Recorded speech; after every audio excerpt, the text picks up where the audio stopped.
go pick them. Okay, this first one is, how did you end up with the Mullins? Well, You might want to explain who the Mullins are. okay, the Mullins were Bridget E. Mullen and John J. Mullen. Raised me from when I was a year and a half.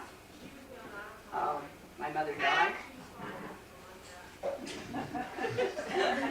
And Bridget Mullen, my father roomed in Bridget Mullen's house before he was married. And when my mother died, they used to lay people out in homes.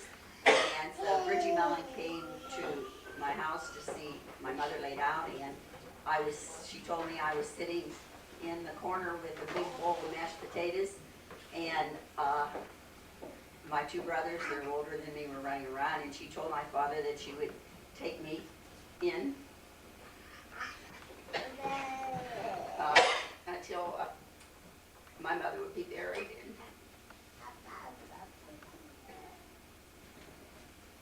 What's going on? And my father would, straighten out and decide, what he was going to do with his family. But my father kind of never got things straightened out, and so they just kept me. So they raised me until Eddie took over. And Johnny was Bridget Mullen's brother-in-law. Her husband, his brother, Bartley, had gotten gassed in the First World War. And when he came home, he was dying, and he asked his brother, John Jay, who lived in Boston, to come and take care of his wife. And he had two little boys of his own then. And so Johnny did, and Bartley died, and that's when they took me in. And then one of the boys died. So there was just Michael Mullen and me. We grew up kind of together. He was 12 years older than me, but that's how I ended up at the Mullins. And I remember that, I don't know whether I really remember this or people told me this, Bridget told me this, but my Aunt Mary, who was my mother's sister, wanted, they took the boys and put them in a foster home. And she wanted to put me in the foster home with my brothers, I think because she just wanted to keep us together. But I don't think Bridget Mullen ever forgave her for that, because she never liked Aunt Mary.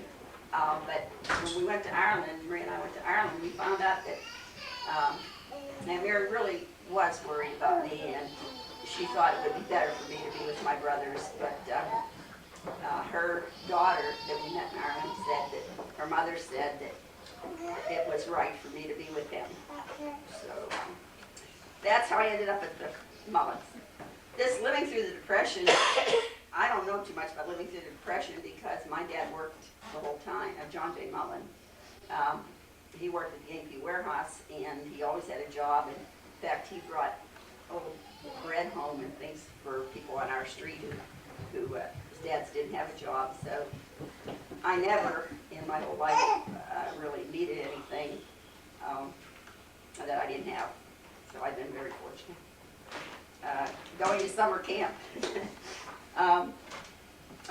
Just in the paper the other day, they had a thing about Fresh Air Camp, which was run by, I don't know, some organization that took care of poor kids or something. But I remember going there one year for 2 weeks, and that was a lot of fun. But the other camp that I went to was called Camp O'Connell, which was run by Father O'Connell, who was the pastor of Epiphany when I was growing up. He had this place in Warrendale that the variety club sponsored, and they had 5 weeks in the winter, in the summer for boys, and then 5 weeks for girls. And you went on Monday morning and came home Saturday afternoon.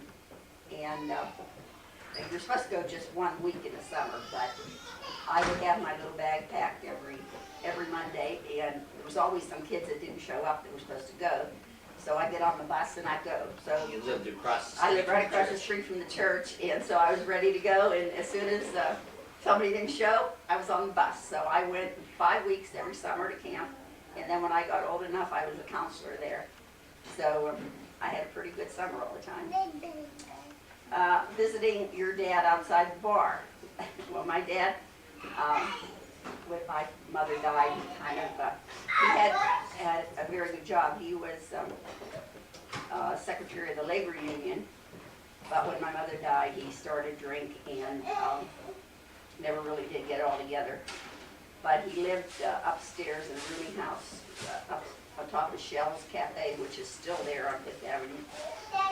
So anytime that I wanted any money, I knew Fridays he got paid, and if I went out and I stood outside the saloon, someone would tell him that I was there, and he would come out and he'd give me $5 or $10 or whatever. And I remember one time I wanted a Dutch girl costume for Halloween, so I asked him if he would buy it for me, and he did. So, and then when we got older, and I found out that when he was little, his mother died, and left three kids, 2 boys and a girl. And when his father got married again, the new mother didn't want the kids, so they were kind of farmed out. And so I understood a little bit more about the fact that he never got married again, and how much harder it was for him, you know, to kind of go through that again. And I never really was mad at him or anything, but my brothers were. They especially Jack. I don't think he ever really forgave him to this day. But my other brother, Mike, I don't think he ever held a grudge. In fact, he took my father in when he was old for about 6 months into his home until he couldn't watch him anymore. And so you learn more as you get older that, you know, there are reasons for why things happen. Okay, this is the little girl who slept between the doors. This is really sad. That's my story. Yeah. There was a family that lived on our street called the Flemings, and their father was an alcoholic, and the oldest girl's name was Margaret. And for some reason, he picked on Margaret all the time, and when he would come home drunk, he would throw her out of the house. And I could never understand how her mother could, you know, let this happen. Even as a little girl, I was smaller than her, and when I'd go in the morning to go to school, we had 2 doors in our house. There was a vestibule, an outside door, an inside door, and sometimes we would find her sleeping between these 2 doors. And my mother used to always say, "Why didn't you ring the bell? You know, come in." And she, I guess, was ashamed or whatever. I don't know. But she died. She got tuberculosis, and she died when she was 16. So, and Teresa was my age, and she was my friend. And I don't know. He didn't seem to bother her, so I don't understand any of that. But it was a pretty sad story. And then this is the girl who cut the finger with a knife. Whoever came up with this one? You. Well, I was little. I guess I must have been 7 or 8, and I was playing down the street with these 2 sisters, and my mother gave me a pear, and I took it down, and I was sharing it with them, and the older, I said, I want to cut it because it's my pear. And so we were cutting it in 3 pieces, and one piece was a little bit bigger, and I said, well, we'll give this to your sister because she's the smallest one, and the girl said, no, I want it, and I said, well, it's my pear, and I want to give it to her. And she said, if you don't give it to me, I'll cut your finger off. And I said, go ahead. And she almost did. She cut my little finger, and it was just hanging here. And her grandmother came in, and she was a little Italian lady, and she was running around the table with her broom after this girl, and I didn't know whether to laugh or cry because it looked so funny. My mother wasn't thrilled though, so she took me to the doctor's, and What do you do, say? I'm talking. Why? I don't know, because people told me to. What are you talking about? When I was little. You want to listen? Okay. So anyway, my mother took me, I got 3 stitches in my little finger. Do you want to go do another thing for me? After a while, okay? I only have an hour to talk, and it's gonna take me 2. Come on, Jim. But Jimmy, you wanna sit on my lap? Well, anyway, working at the train station, that was fun. When I was a freshman in high school, my girlfriend said she was gonna get on and get a job at Dow Drugstore. So I said, well, I'll go too. So we went down, and I was 15, and I thought you had to be 16 to get a job, so I lied. So I was 16. Then I found out you didn't really have to get a job when you were 15. But I got a job at the Pennsylvania Station at the drugstore. They had a counter, a soda fountain, and then on the other side they sold cigarettes and candy and stuff like that. And so I started work down there when I was between my freshman and sophomore year in high school. And I worked, down there till I was a junior in college. And I learned a lot of stuff down at the train station, more than I ever learned in school, I think. But it was fun. It was nice. How were you able to go to college? Well, I had absolutely no idea about going to college because You didn't tell them about how you were the big celebrity with all of the red caps. well, yeah, they all liked me. Well, see, I used to walk home from the station, and this was the Hill District, or the Lower Hill, which was not the nicest part of town. And I had to walk up these steps and through this tunnel, and there was always drunken guys sleeping in the tunnel. But I don't know, somehow or another, I was never afraid to walk home. But I had found out, one of the red caps one time told me, he said, do you realize how many people are watching you go home so nothing happens to you? And of course, I never knew this, but they were all watching, so nothing would happen to me. Front page of the Courier? Well, yeah, when I was a junior in high school, I went to prom, and there were 2 African-American girls in my class, and they asked me to take a picture with them and their dates, and it was on the front page of the Courier, which was the African-American paper in Pittsburgh. And so the red caps all brought it to me. You know, the red caps were all African-Americans. And they said, look, you're on the front page of the Courier, you know. And I said, oh, I am. But they really liked that. How were you able to go to college? Well, I had absolutely no thoughts of ever going to college because nobody on my street ever went to college. And but I got a partial scholarship to Mount Mercy from my high school, and my mom and dad were so happy that I got it, and they said they would send me, so that's how I got to go to college. And that was Carlo. Well, it was Mount Mercy then, and now it's Carlo, but I made a lot of good friends there, and it was a really happy time in my life. If it wasn't for that, I wouldn't have met Eddie.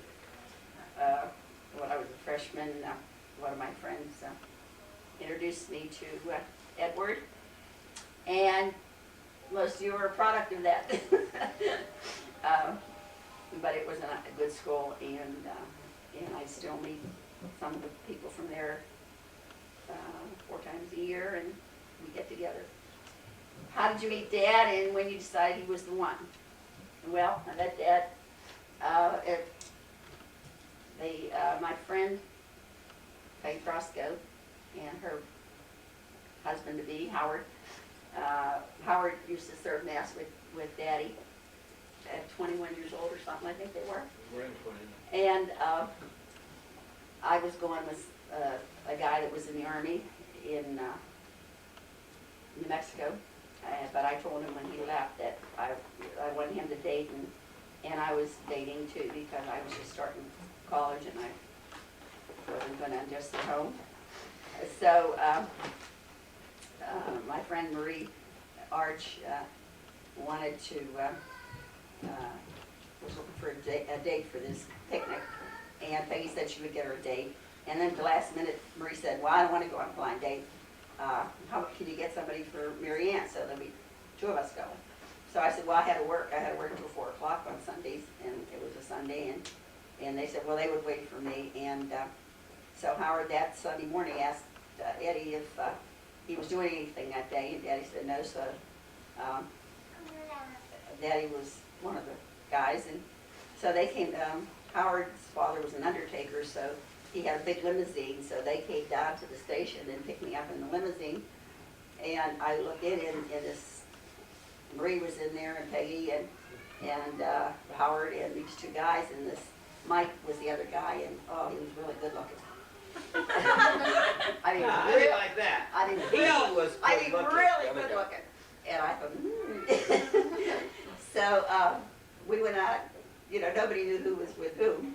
And so we went outside, park, and we went in this big, whatever, Lodge. lodge, and this Mike goes over and picks up the poker that was by the fireplace, and he bends it over his shoulders. I don't know what he was trying to prove, I guess he was, and I said to Marie, he's for you. So, and she said, okay. So I started talking to Eddie, and we went for a walk, and we talked, and here we are. When did I decide he was the one?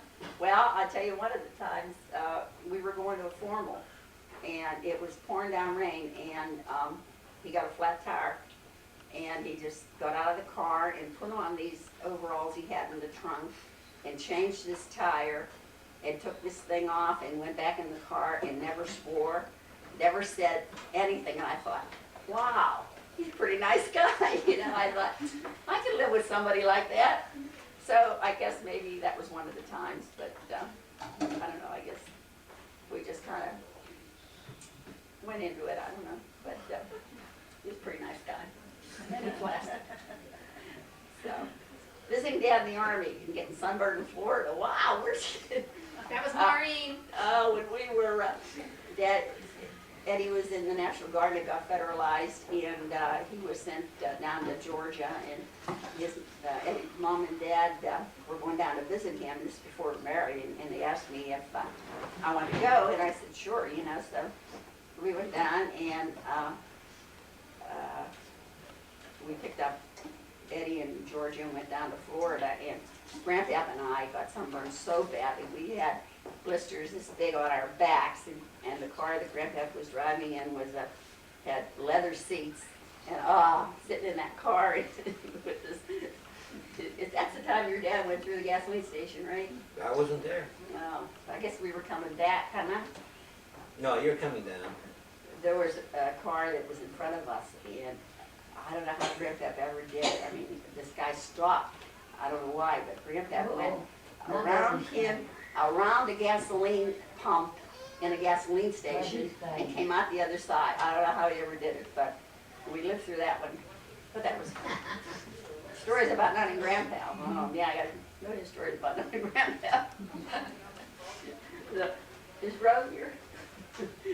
The one thing I remember about Nana is when Daddy and I got engaged, she said to me, well, at least you're not Italian. She wasn't too thrilled I wasn't Polish, but at least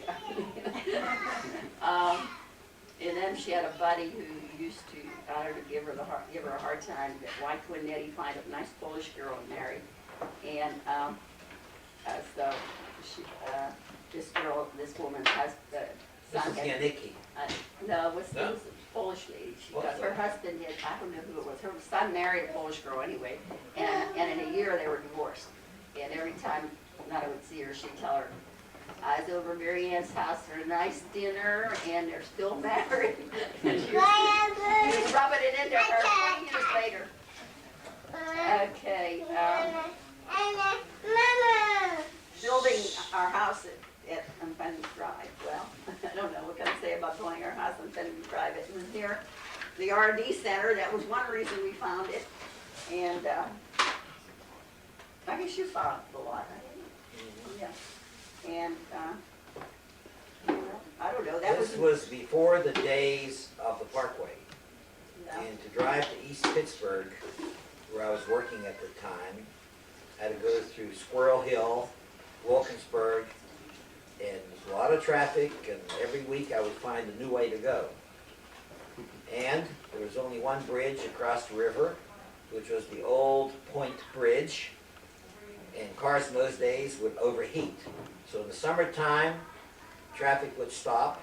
Wintertime, it sometimes took 3 or 4 hours for me to come home from work or go to work.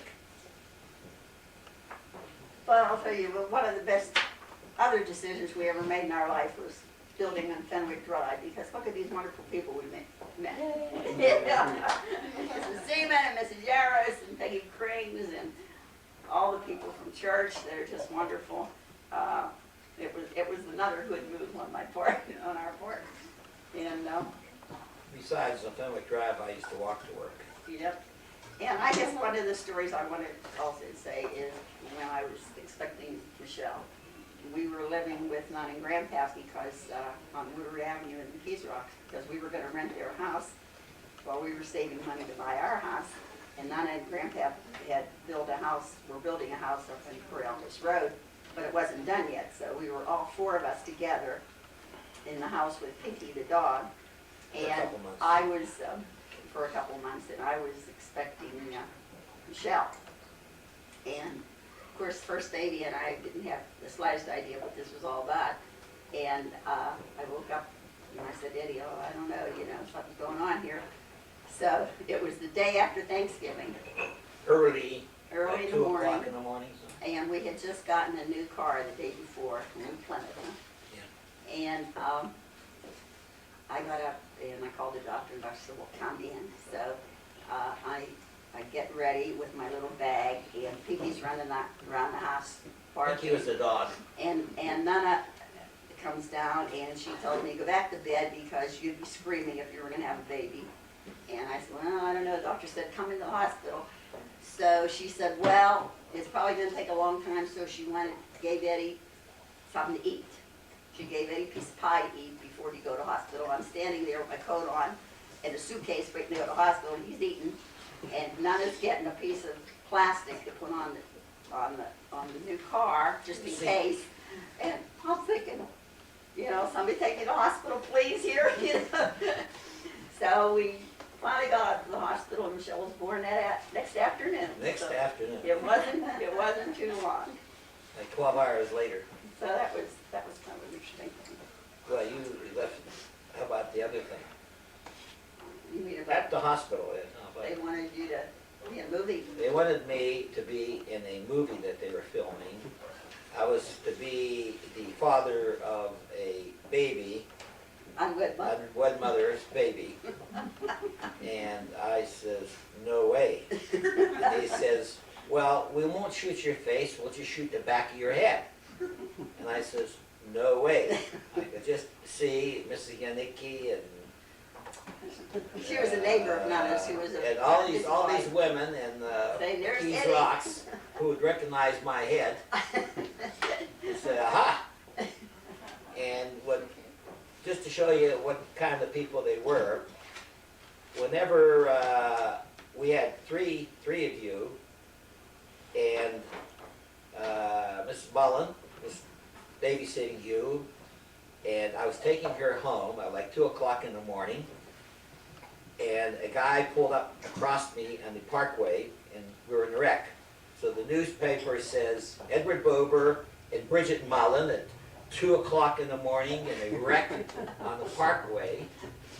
Everybody's calling up, who's this Bridget Mullen your son's out with at 2 in the morning? So, anyway, well, to make a long story short, it's been a pretty great life I've had. I've been very lucky, and I'm still lucky. Wonderful kids, wonderful grandkids, wonderful friends. Margaret's crying again. What more could a girl ask for? So whatever the rest of my life, ends up being, I've had a wonderful life so far. And thank you very much for listening.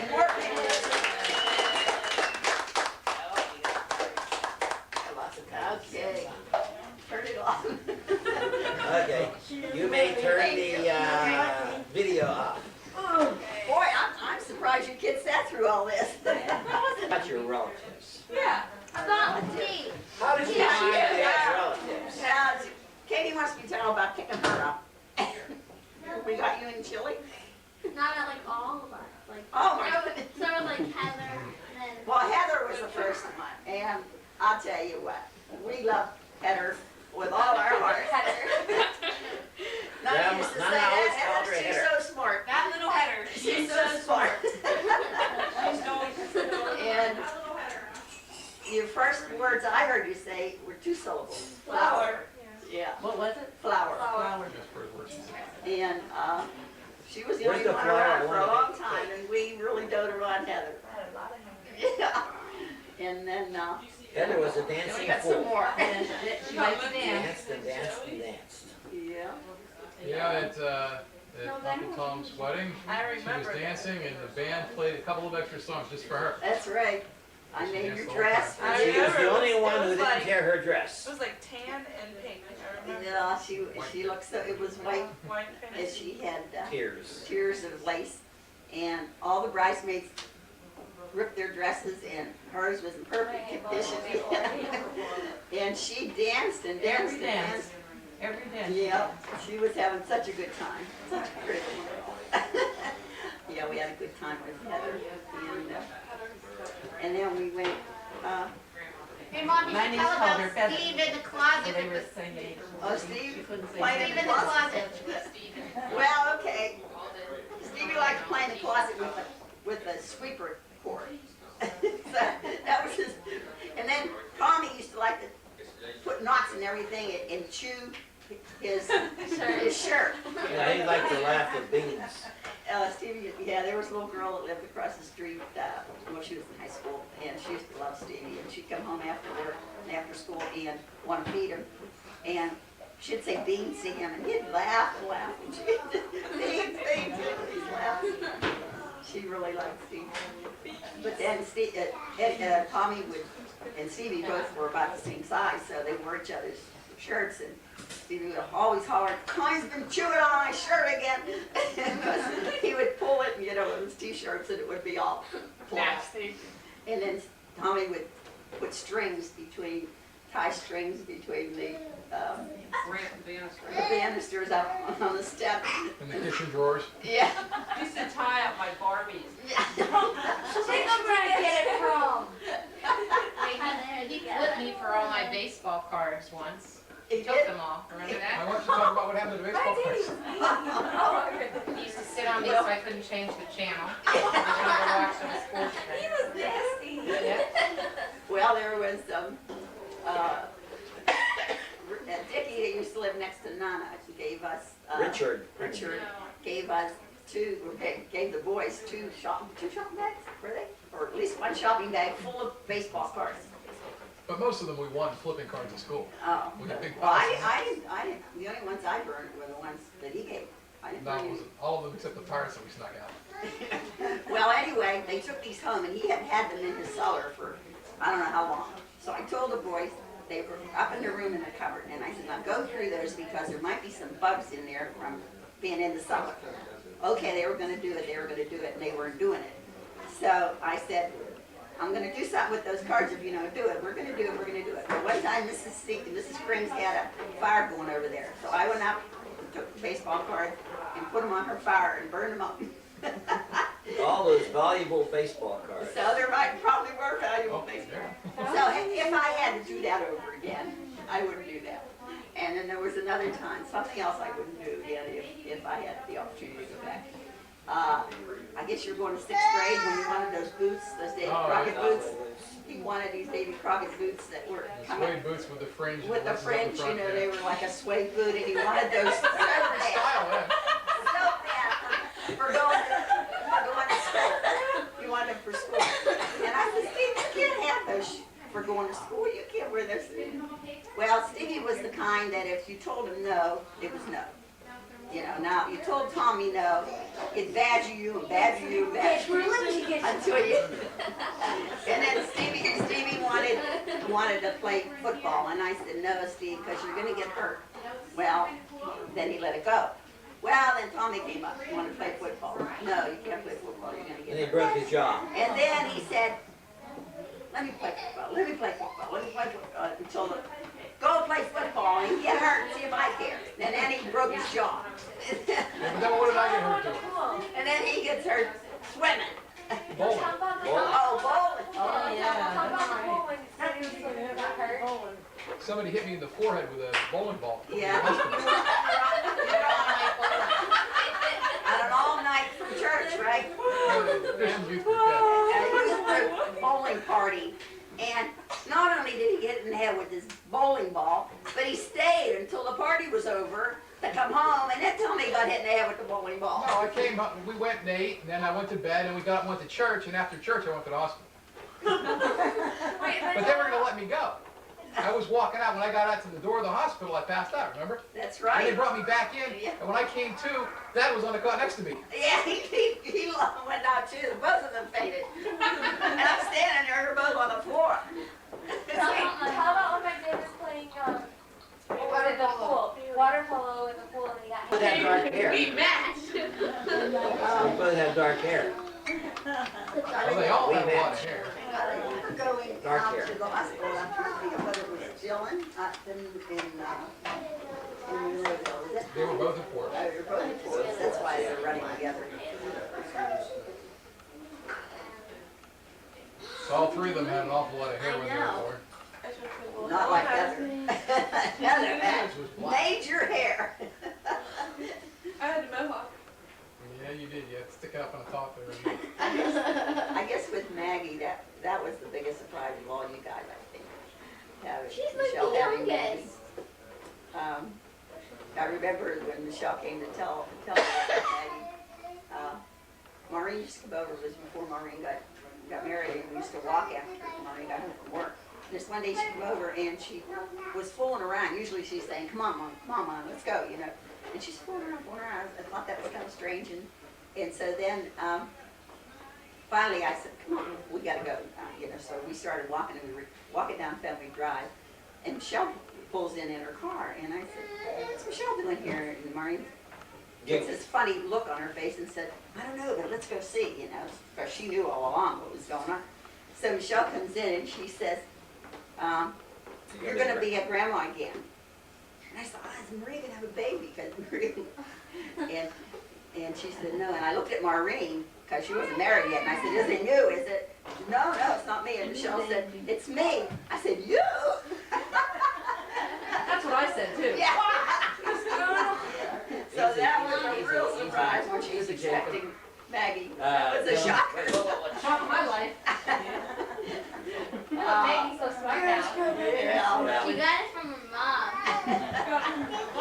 I'm still trying to think of the I know when She doesn't remember when you me. came to our house right before Emily was born, we were all opening up Christmas presents, and we were taking our time, and we were like, come on, hurry up.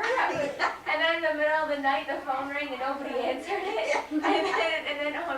And then when Grandma finally did answer it, she misunderstood my dad. My dad said, I'll pick up the kids and then bring them to the hospital, and then I'll bring them to school. But Grandma came up, and she couldn't wait any longer, and she woke us up and told us that we had a little sister.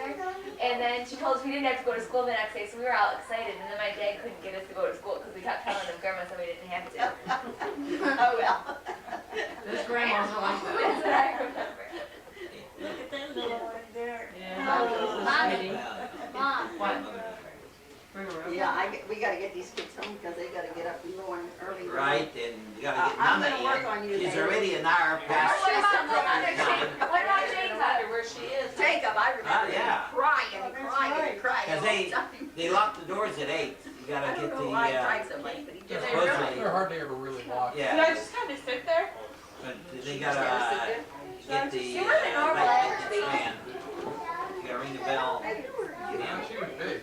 She was a calm baby. Yeah, I did. She was a calm baby. She was a So calm nobody bothered baby. you. Pleasant baby. Wonderful. She was a very pleasant baby. Yeah. And the birth was completely painless for me.